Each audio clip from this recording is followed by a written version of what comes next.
Anand SOG પોલીસે શહેરના સલાટિયા road વિસ્તારમાંથી ગેસ રિફિલિંગનું એક મોટું કૌભાંડ ઝડપી પાડ્યું હતું. બગદાદ નગરમાં રહેતા તોસીફ ઉર્ફે કાંટે ઝડપી લીધો હતો. આરોપી પોતાની ઘરની બાજુમાં બનાવેલા પતરાના શેડમાં કોઈપણ પ્રકારની મંજૂરી વગર ગેરકાયદેસર રીતે સરકારની સબસિડી યોજના હેઠળ મળતા ઘરેલું ગેસ સિલિન્ડરમાંથી કોમર્શિયલ સિલિન્ડરમાં રિફિલિંગ કરવામાં આવતું હતું. હાલ પોલીસે વધુ તપાસ હાથ ધરી છે.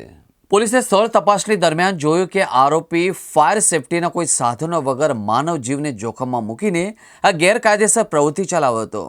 પોલીસે નાયબ પુરવઠા અધિકારી અને મામલતદારને પણ તપાસણી માટે બોલાવ્યા હતા. આ કૌભાંડમાં વિવિધ ગેસ કંપનીઓના ભરેલા અને ખાલી એમ કુલ 65 સિલિન્ડર જપ્ત કરવામાં આવ્યા હતા, જેની કિંમત 1,53,775 છે. આ ઉપરાંત રિફિલિંગ માટે વપરાતી ₹2,000ની મોટર પણ જપ્ત કરવામાં આવી હતી. કુલ મળીને 1.55 લાખનો મુદ્દામાલ કબજે કરી પોલીસે તપાસ હાથ ધરી હતી. આ પ્રકારનું કૌભાંડ સરકારની સબસિડી યોજનાનો દુરુપયોગ કરવા ઉપરાંત સામાન્ય નાગરિકોના જીવન સાથે ચેડા સમાન છે.